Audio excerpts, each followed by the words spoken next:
ಎಲ್ಲರಿಗೂ ವೀರು ಕನ್ನಡ ಯೂಟ್ಯೂಬ್ ಚಾನೆಲ್ಗೆ ಆತ್ಮೀಯವಾದ ಸ್ವಾಗತ.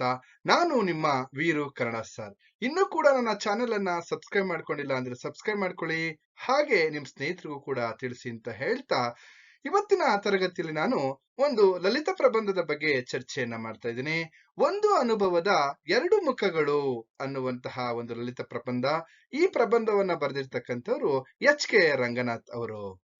ನೋಡಿ, ಆಲ್ರೆಡಿ ಭಾಗ ಒಂದರಲ್ಲಿ ಇಲ್ಲಿ ಒಂದು ಅನುಭವದ ಒಂದು ಮುಖ ಇದೆ. ಹಾಗೇನೆ ಈ ಭಾಗ ಎರಡರಲ್ಲಿ ಒಂದು ಅನುಭವದ ಮತ್ತೊಂದು ಮುಖದ ಬಗ್ಗೆ ಇವತ್ತಿನ ತರಗತಿಯಲ್ಲಿ ಚರ್ಚೆಯನ್ನ ಮಾಡ್ತಾ ಇದ್ದೀನಿ. ಹಾಗೆ ನೇರವಾಗಿ ಈಗ ಈ ಲಲಿತ ಪ್ರಬಂಧದ ಭಾಗ ಎರಡರ ಬಗ್ಗೆ ಚರ್ಚೆಯನ್ನ ಮಾಡೋಣ. ನೋಡಿ, ನಿರೂಪಕರು ಅಥವಾ ಲೇಖಕರು ಏನ್ ಮಾಡಿದ್ದಾರೆ, ನಾವು ಆಲ್ರೆಡಿ ನೋಡಿದ ಹಾಗೇನೆ ವಿದೇಶಿ ಪ್ರವಾಸಕ್ಕೆ ಹೋದಂತಹ ಸಂದರ್ಭದಲ್ಲಿ ಅಲ್ಲಿ ಅವರು ಅನುಭವಿಸಿರ್ತಕ್ಕಂತಹ ಕೆಲವೊಂದು ವಿಚಾರಗಳನ್ನ ಇಲ್ಲಿ ನಮ್ಗೆ ಹೇಳ್ತಾ ಇರ್ತಕ್ಕಂಥದ್ದು. ನೋಡಿ, ಈಗ ಪ್ಯಾರಿಸ್ಗೆ ಹೋಗಿರ್ತಕ್ಕಂಥದ್ದು, ಲೇಖಕರು ಪ್ಯಾರಿಸ್ಗೆ ಹೋಗಿದ್ದಾರೆ.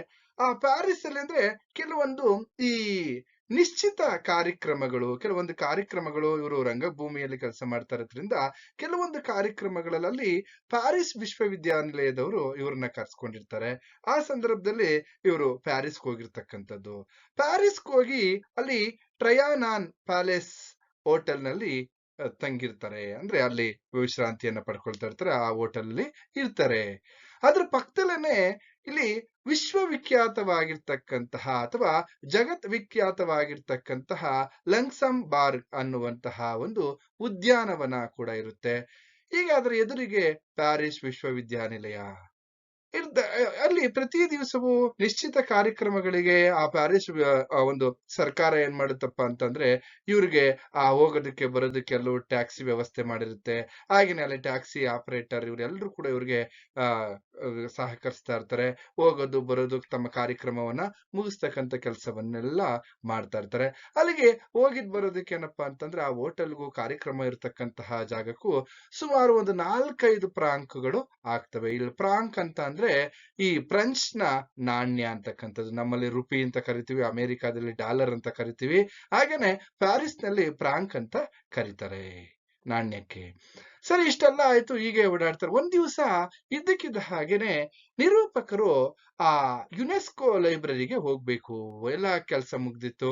ಈ ಒಂದು ಮಧ್ಯಾಹ್ನ ಯುನೆಸ್ಕೋ ಲೈಬ್ರರಿಗೆ ಹೋಗ್ಬೇಕು ಅಂತ ಹೇಳಿ ಅವರ ಆಪರೇಟರ್ ಇದ್ರಲ್ಲ, ಅವ್ರಿಗೆ ಒಂದು ಇಂಗ್ಲಿಷ್ ಗೊತ್ತಿರ್ತಕ್ಕಂತಹ ಒಬ್ಬ ಟ್ಯಾಕ್ಸಿ ನ ಬುಕ್ ಮಾಡಮ್ಮ ಅಂತ ಹೇಳ್ತಾರೆ.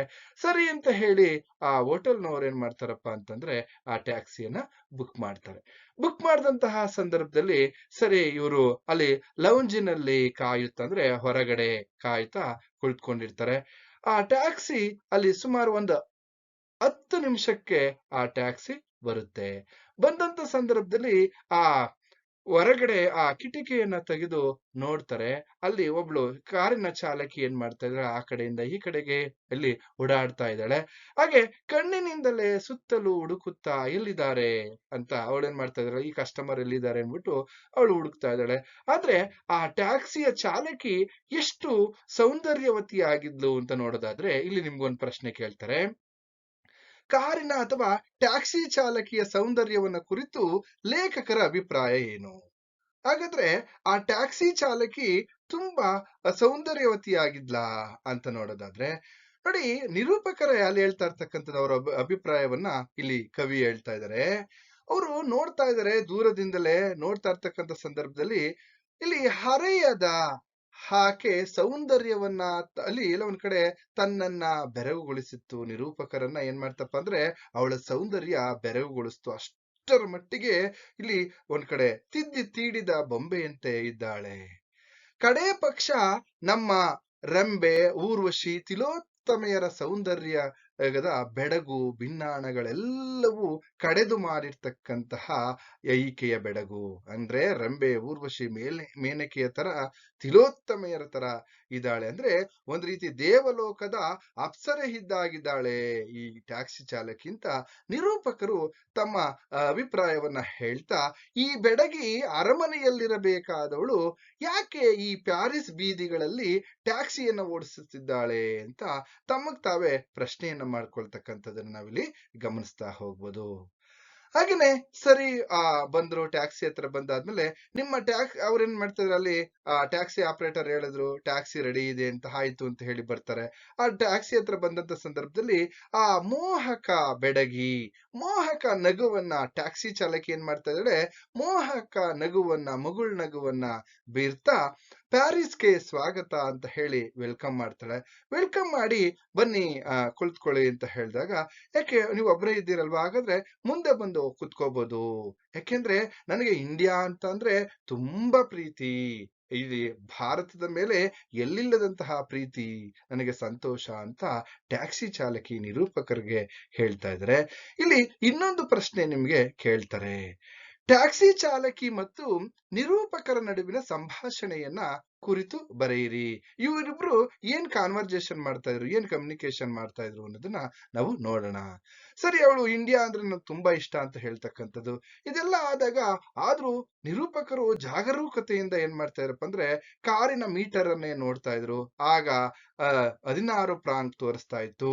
ಸರಿ, ಅದು ಮೀಟರ್ ಕೆಟ್ಟಿರ್ಬೇಕೇನೋ ಅಂತ ಮನ್ಸಲ್ಲಿ ಅನ್ಕೊಂಡು ಸರಿ ಅವ್ರು ಸೀಟಿನಲ್ಲಿ ಕುಳಿತುಕೊಳ್ತಾರೆ. ಅಷ್ಟರಲ್ಲಿ ಆ ಬೆಡಗಿ ಬನ್ನಿ ಇಲ್ಲೇ ಮುಂದೆ ಕೂತ್ಕೊಳ್ಳಿ ಅಂತ ಕರೀತಕ್ಕಂಥದ್ದು.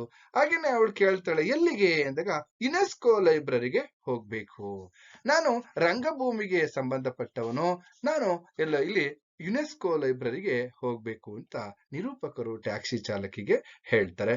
ಸರಿ ಆದ್ಮೇಲೆ ಅವಳು ಆಗ ಮತ್ತೆ ಹೋಗ್ತಾ ಅವಳು ಒಂದು ಪ್ರಶ್ನೆ ಮಾಡ್ತಾಳೆ ನಿರೂಪಕರಿಗೆ, ನೀವು ಕವಿಯೇ?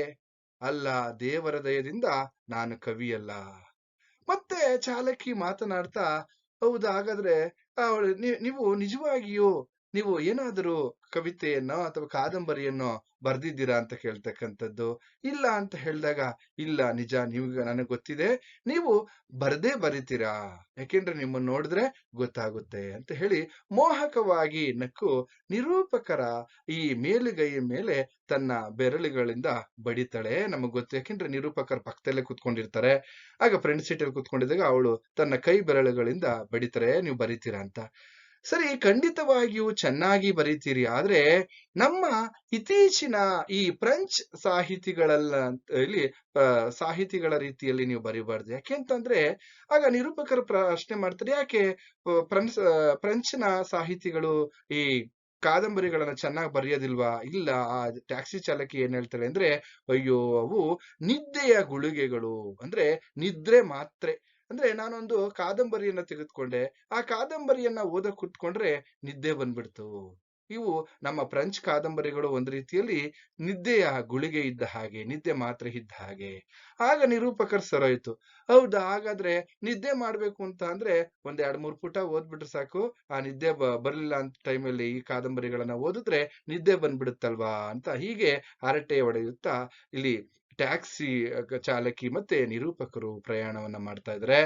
ಹೀಗೆ ಮುಂದೆ ಇನ್ನೂ ಒಂದು 8-10 ಪುಟವನ್ನ ಓದ್ಬಿಟ್ರೆ ಅದರ ಮತ್ತಿನಲ್ಲಿ ಯಾರಿಗೂ ಎಚ್ಚರವೇ ಆಗೋದಿಲ್ಲ ಆ ರೀತಿ. ಇನ್ನೊಂದ್ ಕಡೆ ಏನಪ್ಪಾ ಅಂದ್ರೆ, ಈ ಒಂದು ಆಸ್ಪತ್ರೆಗೆ ಈ ಆಪರೇಷನ್ ಮಾಡೋದಕ್ಕೆ ಅನಸ್ತೇಶಿಯ ಕೊಡ್ತಾರಲ್ಲ, ಅದ್ರ ಬದಲು ಈ ಕಾದಂಬರಿಯನ್ನ ಇಲ್ಲಿ ಓದ್ಬಿಟ್ರೆ ಪೇಷಂಟ್ ಹತ್ರ ಅವನು ಇದ್ದಕ್ಕಿದ್ದ ಹಾಗೆ ನಿದ್ದೆ ಹೋಗ್ತಾನೆ. ಅವನಿಗೆ ಒಂದ್ ರೀತಿಯಲ್ಲಿ ನಮ್ಮ ಫ್ರೆಂಚ್ ಕಾದಂಬರಿಗಳು ಅನಸ್ತೇಶಿಯ ಇದ್ದ ಹಾಗೆ ಅಂತ ಇಲ್ಲಿ ಟ್ಯಾಕ್ಸಿ ಚಾಲಕಿ ನಿರೂಪಕರಿಗೆ ಹೇಳ್ತಕ್ಕಂಥದ್ದು. ಇದೆಲ್ಲ ಆಯ್ತು. ಕೊನೆಗೆ ನಿರೂಪಕರು ಮುಂದುವರೆದು, ಅವನ್ ಮೇಲೆ ಆ ಪೇಷಂಟ್ ಮೇಲೆ ಎದೆ ಮೇಲೆ ಏನಪ್ಪಾ ಅಂತಂದ್ರೆ ಕಾದಂಬರಿಯ ಪುಸ್ತಕವನ್ನೇ ಇಟ್ರೆ ಸಾಕು, ಅವನ ಆರಾಮಾಗೆ ಅನಸ್ತೇಶಿಯ ಕೊಡೋದೇ ಬೇಡ ಅಂತ ಹೀಗೆ ಮಾತನಾಡ್ತಾ ಹೋಗ್ತಾ ಇದ್ದಾರೆ. ಯಾಕೆಂದ್ರೆ ಪ್ರಜ್ಞೆ ತಪ್ಪಿಸೋದು ತುಂಬಾ ಸುಲಭ, ಯಾಕೆಂದ್ರೆ ಅವನ ಎದೆ ಮೇಲೆನೆ ಈ ಕಾದಂಬರಿಯನ್ನ ಇಟ್ಬಿಟ್ರೆ ಅಂತಕ್ಕಂಥದ್ದು. ಇದೆಲ್ಲ ಇಲ್ಲಿ ಮಾತನಾಡ್ತಾ ಅವಳು ಎಲ್ಲ ಒಂದ್ ಕಡೆ ಕಿಲಕಿಲನೆ ನಗ್ತಾ ಇದ್ದಾಳೆ, ನಗ್ತಾ ಮುಂದೆ ಹೋಗ್ತಾ ಇದಾರೆ. ಸರಿ, ಅದೆಲ್ಲ ಆದ್ಮೇಲೆ ಯಾಕೆ ಇನ್ನೊಂದ್ ಕಡೆ ಅವ್ರು ಮಾತನಾಡ್ತಾ ಈಗ ಮುಂದೆ ಮುಂದೆ ಹೋಗ್ತಾ ಇರ್ಬೇಕಾದ್ರೆ 38 ಪ್ರಾಂಕ್ ಆಗಿದೆ, ಮೀಟರ್ ಕಡೆ ನೋಡ್ತಾನೆ ಇದ್ದಾರೆ. ಯಾಕೆಂತಂದ್ರೆ ಇಲ್ಲಿ ಏನಾದ್ರೂ ಈ ಹೆಚ್ಚು ಪ್ರಾಂಕುಗಳಾದ್ರೆ ಹೆಚ್ಚು ಹಣವನ್ನ ತೆಗೆದುಕೋಬಹುದೇನೋ ಇವಳು ಅನ್ನೋ ರೀತಿಯಲ್ಲಿ 38 ಪ್ರಾಂಕುಗಳಾಗಿತ್ತು. ಸರಿ, ಅಲ್ಲಿಂದ ಮುಂದೆ ಹೋಗ್ತಾ ಇದ್ದಾಳೆ, ಯುನೆಸ್ಕೋ ಲೈಬ್ರರಿ ಭವನದ ಮುಂದೆ ನಿಲ್ಸಿದ್ಲು. ನಿಲ್ಸಿದ ತಕ್ಷಣನೇ ಲೇಖಕರು ಏನ್ ಮಾಡಿದ್ರಪ್ಪ ಅಂತಂದ್ರೆ ಮೀಟರ್ ಅನ್ನ ನೋಡಿದ್ರು. ಆ ಮೀಟರ್ ಅಲ್ಲಿ 42 ಪ್ರಾಂಕ್ ತೋರಿಸ್ತಾ ಇದೆ. ಸರಿ, ಆಕೆ ಮೀಟರ್ ನೋಡಿ ಎವೆ ಹಲಗಿಸಿದೆ. 50 ಪ್ರಾಂಕ್ ಅಂದ್ರೆ ಎಷ್ಟಾಯ್ತು ಬಿಲ್ ಅಂತ ಕೇಳಿದಕ್ಕೆ 50 ಪ್ರಾಂಕ್ ಆಯ್ತು ಅಂತಂದ್ರು. ನಿರೂಪಕರಿಗೆ ಆಶ್ಚರ್ಯ ಆಗೋಯ್ತು. ಅಯ್ಯೋ ಇದೇನ್ 50 ಫ್ರಾಂಕ್ ಅಂತ ಹೇಳ್ತಾ ಇದ್ದಾಳಲ್ಲ ಇವಳು ಅಂತ ಹೇಳಿ, ಹಿಂದೆ ನಾನು ಒಂದ್ 2-3 ಸಾರಿ ಬಂದಿದ್ದೆ, ಆಗ ಸುಮಾರು 16ರಿಂದ 18 ಫ್ರಾಂಕ್ ಆಗಿತ್ತು.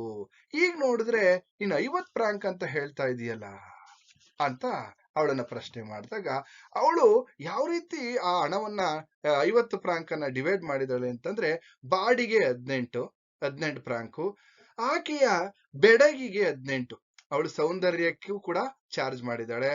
ಹಾಗೇನೆ ಅವಳು ನಕ್ಕಿದ್ದಕ್ಕೂ ಕೂಡ, ಅವಳ ನಗೆಗೂ ಕೂಡ 14 ಫ್ರಾಂಕ್ ಇಲ್ಲಿ ಚಾರ್ಜ್ ಮಾಡಿದ್ದಾಳೆ. ಅವಳ ಸೌಂದರ್ಯಕ್ಕೆ, ಹಾಗೇನೆ ಅಲ್ಲಿ ಬಾಡಿಗೆಗೆ 18, ಆಕೆಯ ಸೌಂದರ್ಯಕ್ಕೆ 18, ಹಾಗೆ ಅವಳ ನಗೆಗೆ 14, ಒಟ್ಟಾರೆಯಾಗಿ ಇಲ್ಲಿ 50 ಫ್ರಾಂಕ್ ಅಂತ ಹೇಳ್ತಾ ಇದ್ದಾಳೆ. ಸರಿ, ಮಾತನಾಡದೆ ತರಬೇಕೆ ಯಾಕೆ? ಒಂದ್ ರೀತಿಲಿ ಇದು ದೊಡ್ಡ ಮೊತ್ತ ಅಲ್ವಾ ಅಂತ ಹೇಳ್ಬಿಟ್ಟು ನಿರೂಪಕರು ಏನ್ ಮಾಡಿದ್ರು, ಯೋಚನೆ ಮಾಡ್ತಾರೆ. ಇಲ್ಲ, ನೀವು ಹೀಗೆ ಹೇಳಿದ ಮೇಲೆ ಇಲ್ಲ ಇದು ದೊಡ್ಡ ಮೊತ್ತ ಆಯ್ತು, ಹೇಗ್ ಕೊಡಕ್ಕಾಗುತ್ತೆ ಅಂತ ನಿರೂಪಕರು ಕೇಳಿದಾಗ, ಹಾಗಾದ್ರೆ 45 ಫ್ರಾಂಕ್ ಕೊಟ್ಟು ಹೋಗಿ ಸಾಕು ಅಂತಕ್ಕಂಥದ್ದು. ಯಾಕೆಂದ್ರೆ 45 ಫ್ರಾಂಕ್ ಅಲ್ಲಿ ಆ 42 ಆಗಿರ್ತಕ್ಕಂಥದ್ದು, ಇವಳು ಇನ್ನು 3 ಎಕ್ಸ್ಟ್ರಾ ಕೇಳ್ತಾ ಇದ್ದಾಳೆ, 45 ಫ್ರಾಂಕ್ ಕೊಟ್ಟು ಹೋಗಿ ಅಂತಕ್ಕಂಥದ್ದು. ಕೊನೆಗೆ ನೆಲ ಬಿರಿಯುವಂತೆ ಅವಳು ಸಿಡುಕಿದಳು. ಯಾಕೆ ಕೊಡೋದಿಲ್ಲ? ಯಾಕೆಂದ್ರೆ 42 ಫ್ರಾಂಕ್ ತೋರಿಸ್ತಾ ಇದೆಯಲ್ಲ, ಯಾಕೆ? ಹೋಗಿ ಟಿಪ್ಸ್ ಬೇಕಂದ್ರೆ ಇಟ್ಕೋ, ತಗೋ 45 ಅಂತ. ಆಗ ಅವಳು ಏನ್ ಮಾಡಿದ್ಲು, ಕೊನೆಗೆ 42 ಫ್ರಾಂಕ್ ಅನ್ನು ತೆಗೆದುಕೊಂಡು ಆ ಟಿಪ್ಸ್ ಎಲ್ಲವೂ ಯಾವುದು ಬೇಡ ನನಗೆ ಅಂತ ನಿರಾಕರಿಸ್ತಾಳೆ ಇವಳು ಕೂಡ. ಸರಿ ಆಯ್ತು ಅಂತಹ ಕೊಟ್ರು ನಿರೂಪಕರು. ಕೊಟ್ಟು ಅವಳು ಹೋದ್ಮೇಲೆ ನಿರೂಪಕರಿಗೆ ಮನಸ್ಸಲ್ಲಿ ಒಂದ್ ರೀತಿ ಬೇಸರ ಆಗ್ತಾ ಇದೆ.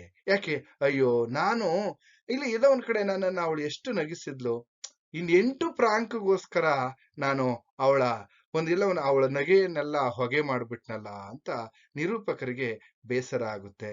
ಹೀಗೆ ಮತ್ತೆ ಆಕೆ ತನ್ನ ಬೆರಳಿನ ಮೇಲೆ ಬಡಿದಂತಹ ಆ ಮೇಲುಗೈಯನ್ನ ಮುಟ್ಟುತ್ತಾ ಎಲ್ಲೋ ಒಂದ್ ಕಡೆ ಹಂಗೇ ನಿಂತ್ಕೊಳ್ತಾರೆ. ಛೆ ಅಂತ ಬೇಸರದಿಂದ. ಯಾಕೆಂದ್ರೆ ಈ 8 ಫ್ರಾಂಕ್ ಏನಾಗ್ತಾ ಇತ್ತು ಕೊಟ್ಟಿದ್ರೆ, ಅವಳು ಆ ಮುಖದ ಮೇಲಿರ್ತಕ್ಕಂತಹ ನಗೆ ಹಾಗೇ ಇರ್ತಿತ್ತು ಅನ್ನುವಂತಹ ಒಂದು ಆ ಬೇಸರದಿಂದ ಇವರು ಸುಮ್ಮನೆ ನಿಂತ್ಕೊಳ್ತಕ್ಕಂಥದ್ದು. ಇದಿಷ್ಟು ಇದು ಒಂದು ಅನುಭವದ 2 ಮುಖಗಳು. ಇದು 2 ಮುಖಗಳು ಕೂಡ ನನ್ನ ಚಾನಲ್ ಇದೆ. ಒಂದು ಟ್ಯಾಕ್ಸಿ ಡ್ರೈವರು, ಇನ್ನೊಂದು ಟ್ಯಾಕ್ಸಿ ಚಾಲಕಿ. ಈ ಇಬ್ಬರ ಇಲ್ಲಿ ಒಂದ್ ಕಡೆ ಭೌತಿಕ ಸೌಂದರ್ಯದಲ್ಲಿ ನಾವು ಏನಪ್ಪಾ ಅಂತಂದ್ರೆ ಚಾಲಕಿಯನ್ನ, ಹಾಗೇನೆ ಆಂತರಿಕ ಸೌಂದರ್ಯದಲ್ಲಿ ಟ್ಯಾಕ್ಸಿ ಡ್ರೈವರ್ ಅನ್ನ ನಾವಿಲ್ಲಿ ಗಮನಿಸ್ತಾ ಹೋಗ್ಬೋದು ಅಂತ ಹೇಳ್ತಾ ಇಲ್ಲಿಗೆ ಈ ತರಗತಿಯನ್ನ ಮುಗಿಸ್ತಾ ಇದ್ದೀನಿ. ನಿಮ್ಗೆಲ್ರಿಗೂ ಕೂಡ ಶುಭವಾಗ್ಲಿ.